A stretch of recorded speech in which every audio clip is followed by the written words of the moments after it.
ìránṣẹ́ Ọlọ́run tí Ọlọ́run lò lórílẹ̀ àti gbogbo èèyàn káàkiri àgbáyé. Àwọn náà ni màmá wa Prophetess Kẹ́hìndé Ọ̀ṣọ́bà tí gbogbo ayé ń pè ní Eritosin. Màmá, ká tó wọnú ètò ẹ bá súre fún gbogbo ojú tó ń wò wá. Lágbára ti Ọlọ́run bàbá tí ọmọ tí ẹ̀mí mímọ́, gbogbo ojú tó ń rí mi wò pátá ó máa lẹ́nu ọpẹ́. Ní àṣẹ ti bàbá ti ọjọ́ òní ó máa lẹ́nu ayọ̀. Bó ti wù kí ìjì náà lè máa fi ẹ́ ní ọ̀tún àti òsì, ìjì ayé ò ní gbé ẹ lọ. Bó dẹ̀ ṣe máa rí nìyẹn. Jésù Olúwa wa. Àmín, àmín lórúkọ Jésù.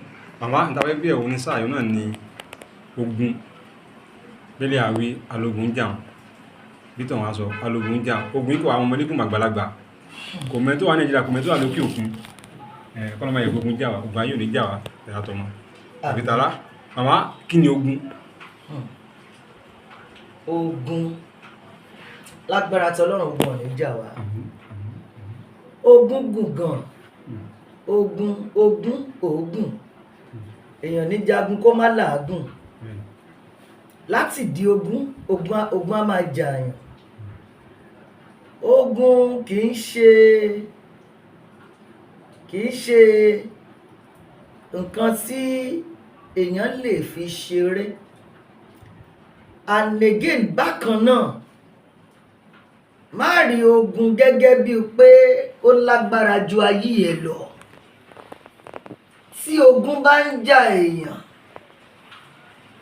èèyàn máa ń dìde láti bá ogun wọ ìjàkadì ní láti tẹrí ogun bá. Ṣùgbọ́n tí ogun bá jà ọ̀lẹ, inú ogun á máa dùn, á dẹ̀ máa jà ọ̀lẹ lọ.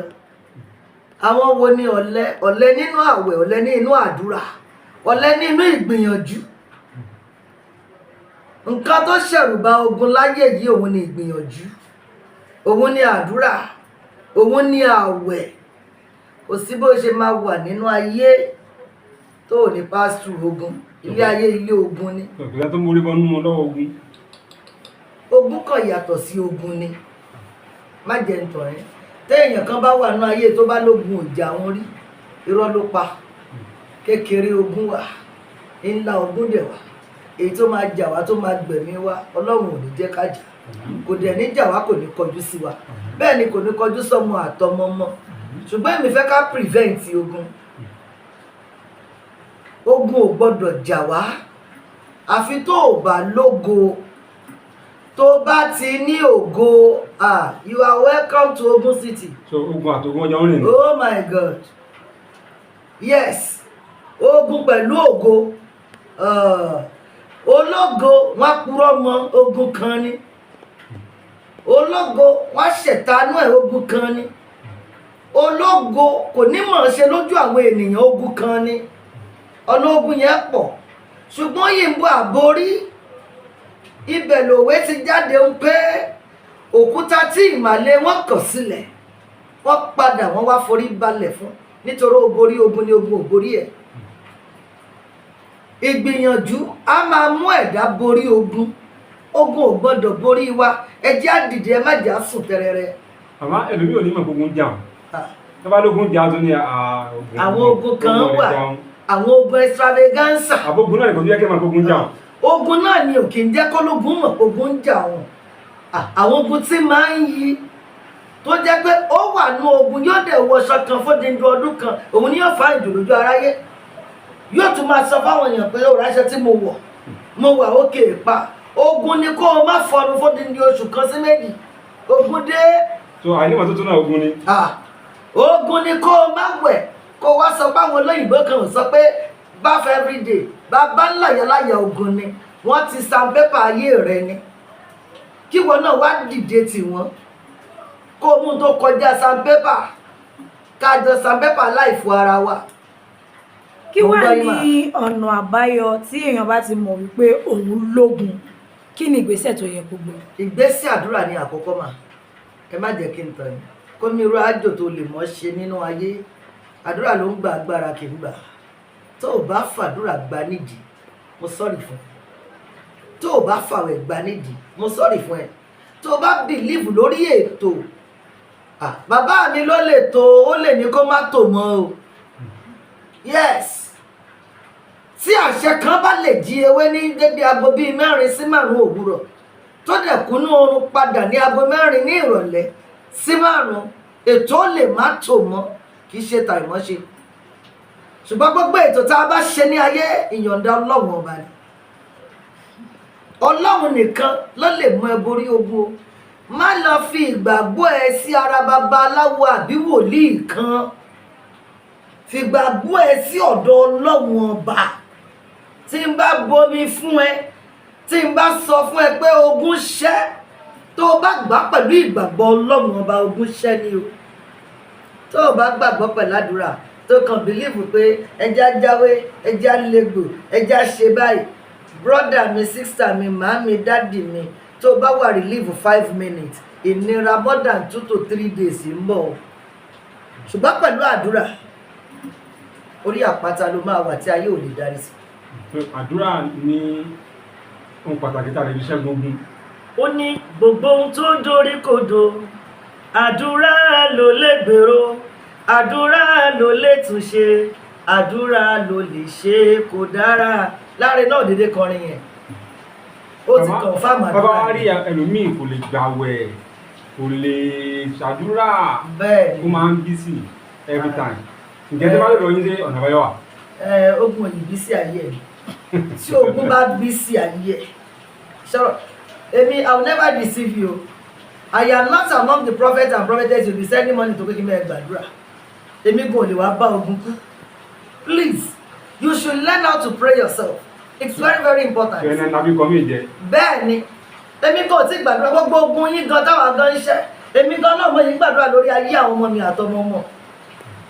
Yes, ìwọ̀nba tí mo bá lè ṣe lórí ẹ̀ ni mo máa ṣe lórí ẹ̀.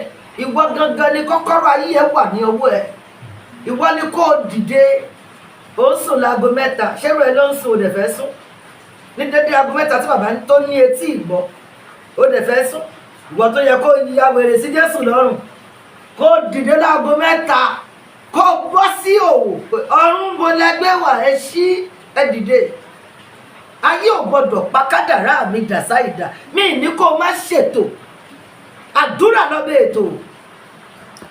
Ṣùgbọ́n nígbà tí a wá rí pé àwọn míì, torí ẹlòmíì kò ní sùn kò ní wo, pàápàá àwọn abiyamọ lórí àwọn ọmọ wọn. Ṣùgbọ́n síbẹ̀síbẹ̀ stigma tó wà lórí àwọn ọmọ yẹn, àbàwọ́n ogun yẹn kò tún kúrò. Ẹ ṣe ìdí tí ò ṣe kúrò rèé nítorí pé wọ́n kọ̀nẹ́ẹ̀tì àdúrà mọ́ ìgbìyànjú. Àdúrà àti ìgbìyànjú jọ ń rìn ni. Tó o bá dákẹ́, tára ẹ máa bẹ́ ẹ dákẹ́. Wàá máa gbàdúrà, wàá dẹ̀ máa gbìyànjú lórí ayé ẹ. Tó o bá gbìyànjú lórí ayé ẹ, tó o dẹ̀ gbàdúrà, o ò lè lọ bì kankan àfi tó o bá rí àánú gbà. Àwọn ìbéèrè mi ò béèrè pé àwọn tí wọ́n ń jà fẹ́rẹ̀ wọ́n pé àmọ́ Eritosin Ọlọ́run lò wọ́n láti ṣẹ́gun àwọn èèyàn. Ìjẹ́ wọ́n lè wá sọ́dọ̀ yín? Kí ló dé? Lẹ́nìí níbi tí ọjọ́ dé kí n má exaggerate, kí n dẹ̀ má dàbí pé she is a proud woman. Kódà táìmù tí mo ti ń dáhùn lómi ò tí ì wẹ̀ látàárọ̀.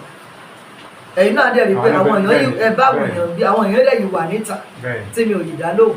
Àwọn kan bọ́ sọ́nà nísìn láìpẹ́ yìí láti Ondo, wọ́n dẹ̀ ń bọ̀ bí kákàkiri. Ará Ghana ti wá láti ìjẹta ló ti dé síbí. A lot of àwọn èèyàn ti wá. Ọlọ́run dẹ̀ máa gbà nítorí pé mi ò ń fi àdúrà ṣeré. Òun ló pè mí, òun ló mọ mí, òun ló mọ̀ mí. Ìmọ̀ ara tèmi nìkan ò lè gbé, èrò mi ò lè gbé, iyè mi ò lè gbé. Tí ò bá sí ọ̀pá Kristi, òun ló ń tọ́ mi sọ́nà. Ìtọ́nà ẹ̀ ni mò ń tẹ̀lé ní gbogbo wọn ṣe ní testimony. Àmọ́ àwọn ìlànà wọn lè wá ń gbà láti fi jagun fáwọn èèyàn. Èmi kọ́ ni mò ń jà, mi ò tó jà. Bàbá mi ló rán mi níṣẹ́. Ẹrú Ọlọ́run ọba ni mí. Bàbá mi ló rán mi níṣẹ́. Òun ló wà nídìí iṣẹ́ tó ń ṣiṣẹ́. Ó ń kọ̀ntrólù èmi ní Ọlọ́run Eritosin. Mo kú létí ìgbọ́. Tó bá ní kí n ṣe báyìí, àwọn kan ti débí lẹ́nìí tí mi ò gba kọ́bọ̀ lọ́wọ́ wọn. Bó ṣe yọ sí mi báyìí, lọ́lọ́run ti sọ pé àánú ni wọ́n ní ìdí. mo dẹ̀ kó gbogbo ohun tó yẹ kí n kó lé wọn lọ́wọ́ mo ní kán máa lọ tọ́lọ̀ máa fàṣẹ sí tí n bá ti tẹ̀ lóhùn Ọlọ́run tí mi ò tẹ̀lé tara ní ṣègbè. agbọ̀npa spa.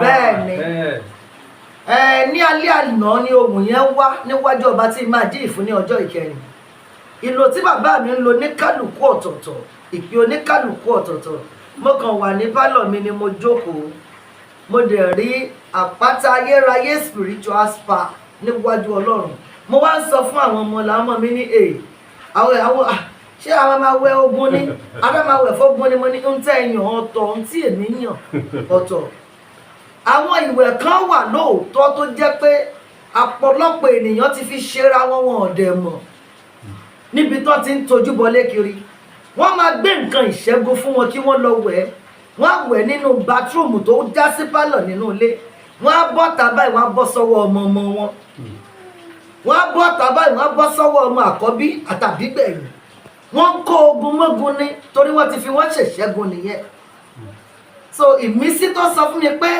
àpáta ayérayé spiritual spa Ọlọ́run ló mọ̀ tó fi ṣe Ọlọ́run dẹ̀ máa bá mi ṣe wọ́n á wẹ̀ ìwẹ̀ àtúndè wọ́n á wẹ̀ ti ìṣẹ́gun wọ́n á wẹ̀ ti attraction tí máa wẹ̀ fún wọn fúnra ara mi obìnrin lèmi máa wẹ̀ o ọkùnrin ló máa wẹ̀ ọkùnrin o no ọ̀rẹ́ ìmísí lélẹ̀ kì í ṣọ̀rọ̀ ara o obìnrin lèmi máa wẹ̀ ọkùnrin ló máa wẹ̀ fún ọkùnrin níbi tí Ọlọ́run ò ti fẹ́ ààbò sí níwọ̀nba oorun tí mo sùn ní aago 5 ni mo lọ sùn sí àárọ̀ yìí níwájú ọba tí máa jí ìfún ní ọjọ́ ìkẹyìn mo dẹ̀ gba àwọn iṣẹ́ ìṣẹ́gun kan tó lágbára iṣẹ́ ìṣẹ́gun tó kọ̀ǹfàmù tí mo dẹ̀ ń lò fún èèyàn ní ojú àlá yẹn so mo dẹ̀ ti rí pé kọ́lọ́n kó jọ̀ náà lálẹ́ kó bá mi gbé ìrànlọ́wọ́ dìde àpáta ayérayé spiritual spa ó máa ṣẹlẹ̀ ó ti di dandan kó ṣẹlẹ̀ Ọlọ́run fọwọ́ sí ni ẹni tí ò lọ́kọ tó bá wá tó bá wẹ̀ ó máa lọ́kọ ẹni tí ogun bá ń jà tó bá wá tó bá wẹ̀ á bọ́ nínú ogun ẹni tó wà nínú ìdè ẹni tó wà nínú jàǹkárìwọ̀ tí wọ́n bá wẹ̀ wọ́n á bọ́ lágbára ti Ọlọ́run. so ẹ máa wẹ̀ fún obìnrin baálé ilé ìyálé ilé. àìmọye obìnrin mélòó la ti wẹ̀ fún ìyálé ilé wo kí ni ẹgbẹ́ sára kí ni kíní. ṣé ṣáwọn èèyàn ní sọ wípé ó yẹ ká lọ wẹ̀ iṣẹ́ yìí nílé wa tí màmá fi fẹ́ máa wẹ̀ yìí. nígbà tí kì í ṣe pé afokùn sọ́rọ̀ àwọn èèyàn kan wá sí àpáta ayérayé spiritual spa la pé ẹni tó bá ti fẹsẹ̀ rìn débí ó wá wẹ̀wẹ̀ ṣẹ́gun bí ni ògbórí ilé ẹ̀ ńlẹ̀ tẹ́lẹ̀ ọṣẹdẹ̀ ló wà ńlẹ̀ yẹn tó lè rà lọ lé ẹ̀ kó rà yẹn lọ lé ẹ̀ kó lọ wẹ̀ ẹ́ lọ́sítà tẹ́ ń bímọ sí ọkùnrin kọ́ ló ń gbẹ̀bí yín. àyè ìjọba lọ fún sáà yìí ẹ̀yin tí wàá fẹ́ bá màmá sọ̀rọ̀ lórí ogun ayé ogun níjà gbogbo wa ẹ̀sọ́ pé kó kàrò kó múra síra má máa wò ọdún tó tún parí má sọ pé yóò dá wọ́n ní yóò dá náà ni ará Èkó ti máa ń lo ọdún tí ò ní lè mọ̀ nǹkan lọ fún àwọn òbí rẹ̀ ní ìlú òkè yàsíra ẹ̀ má jòkó lásán má gọ́ra ẹ̀ pé màmá kásìmọ̀ nígbà wọn lè pín sí. 0802 338 6539 0802 338 6539 0802 338 6539 ẹ má pè mí o ẹ má flash màmá ẹ jọ̀ọ́ nítorí tọ́lọ́ ẹ jọ̀ọ́ mò ń bẹ̀ yín ẹ jọ̀ọ́ ẹ ní rogun àpèpà ẹ kò fi voice note sílẹ̀ ẹ send message mo máa reply yín. God bless you, Lord. I love you. For watching, kindly subscribe to our YouTube channel, Owutu FM Lagos. Bye.